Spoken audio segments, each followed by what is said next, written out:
ಎಲ್ರಿಗೂ ನಮಸ್ಕಾರ. ಮೊದಲನೇದಾಗಿ ಆ, ಮಾಧ್ಯಮ ಮಿತ್ರರು ಇಷ್ಟು ಸಂಖ್ಯೆಯಲ್ಲಿ ಬಂದಿದ್ದೀರಿ, ನಿಮ್ಗೆಲ್ರಿಗೂ ಸ್ವಾಗತವನ್ನ ಕೋರ್ತೀನಿ.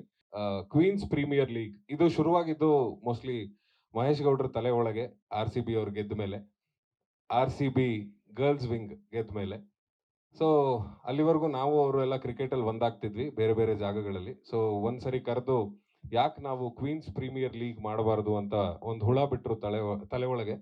ಸೊ ಅದಾದ ಮೇಲೆ ಇಬ್ರು ಅದ್ರ ಬಗ್ಗೆ ಯೋಚನೆ ಮಾಡ್ತಾ ಇನ್ನೂ ಹಲವಾರು ಗೆಳೆಯರಿದ್ದಾರೆ ಜೊತೆಲಿ.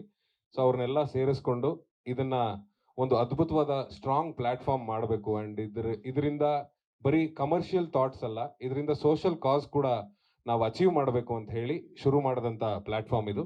ಸೊ ಇವತ್ತು 2ನೇ ಆವೃತ್ತಿಗೆ ನಾವು ಕಾಲಿಟ್ಟಿದ್ದೀವಿ. ಮೊದಲನೇ ಆವೃತ್ತಿ ನೀವೆಲ್ಲರೂ ನೋಡಿದಿರಿ, ಬಹಳ ಎಂಜಾಯ್ ಮಾಡಿದ್ದಾರೆ. ಆಗ್ಲೂ ಕೂಡ 10 ಟೀಮ್ ಇತ್ತು, ಬಟ್ ಗೇಮ್ ಒಂದೇ ಇತ್ತು. ಅವಾಗ ಬರೀ ಇಂಡೋರ್ ಕ್ರಿಕೆಟ್ ಮಾತ್ರ ಆಡಿಸಿದ್ವಿ. ಈ ಸರಿ 12 ಬೇರೆ ಬೇರೆ ಗೇಮ್ಗಳಿದೆ. ಅದ್ರ ಜೊತೆ 2 ಅಡಿಷನಲ್ ಕಲ್ಚರಲ್ ಆಕ್ಟಿವಿಟಿ ಕೂಡ ಇದೆ.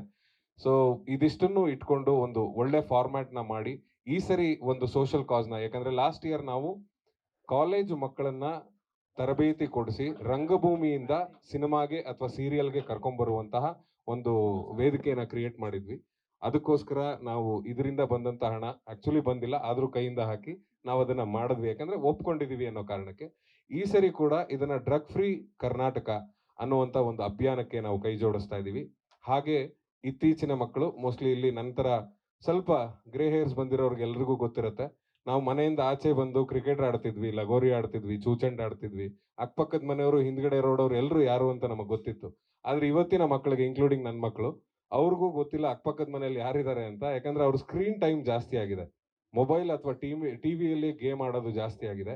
ಅದರಿಂದ ಹೊರಗೆ ಬಂದು ಒಬ್ರನ್ನೊಬ್ರು ಬೆರೆತು ಬೇರೆ ಮಕ್ಕಳ ಜೊತೆ ಬೆರೆತು ಆಟ ಆಡೋದನ್ನ ಕಲೀಲಿ, ಅವ್ರಿಗೂ ಸ್ವಲ್ಪ ಸೋಷಿಯಲ್ ರೆಸ್ಪಾನ್ಸಿಬಿಲಿಟೀಸ್ ಬರಲಿ ಅನ್ನೋ ಯೋಚನೆಯಲ್ಲಿ ಈ ಸರಿಯ QPL 2ನ ನಾವು ಆಯೋಜನೆ ಮಾಡ್ಕೊಂಡಿದೀವಿ.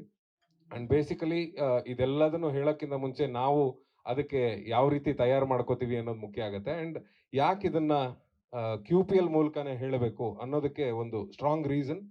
ಯಾಕಂದ್ರೆ ನಾವು ಬೀಯಿಂಗ್ ಫೇಸ್, ರಮ್ಯಾ ಮೇಡಮ್ ಕರ್ಕೊಂಬಂದಾಗ ಅವರ ಮೂಲಕ ಒಂದಿಷ್ಟು ಮಕ್ಕಳಿಗೆ ಅಥವಾ ಒಂದಿಷ್ಟು ದೊಡ್ಡವರಿಗೆ ದಯವಿಟ್ಟು ಮೊಬೈಲಲ್ಲಿ ಆಟ ಆಡೋದನ್ನ ಕಡಿಮೆ ಮಾಡಿ ಅಥವಾ ಡ್ರಗ್ ಫ್ರೀ ಕರ್ನಾಟಕಕ್ಕೆ ಸಪೋರ್ಟ್ ಮಾಡಿ ಅಂದಾಗ ಮಾತ್ರ ಕೆಲವಷ್ಟು ಅಭಿಮಾನಿಗಳು, ಪ್ರೀತಿ ತೋರಿಸೋರು, ನಮ್ಮನ್ನ ಪ್ರೀತಿಯಿಂದ ಕಾಣೋರು ಎಲ್ಲರೂ ಮಾತುಗಳನ್ನ ಕೇಳ್ತಾರೆ ಅನ್ನೋ ಒಂದೇ ಒಂದು ಕಾರಣಕ್ಕೆ ಇದನ್ನ ಸೆಲೆಬ್ರಿಟೀಸ್ ಮೂಲಕ ಹೇಳುವಂತ ಒಂದು ಸಣ್ಣ ಪ್ರಯತ್ನವನ್ನ ನಾವು ಮಾಡ್ತಾ ಇದೀವಿ. ಸೊ ಇದಕ್ಕೆ ಸಪೋರ್ಟ್ ಮಾಡಿರೋದಕ್ಕೆ ನಿಮ್ಗೆಲ್ರಿಗೂ ಧನ್ಯವಾದಗಳು. ಮುಂದಿನ ಮಾತು ಖಂಡಿತ. Thank you.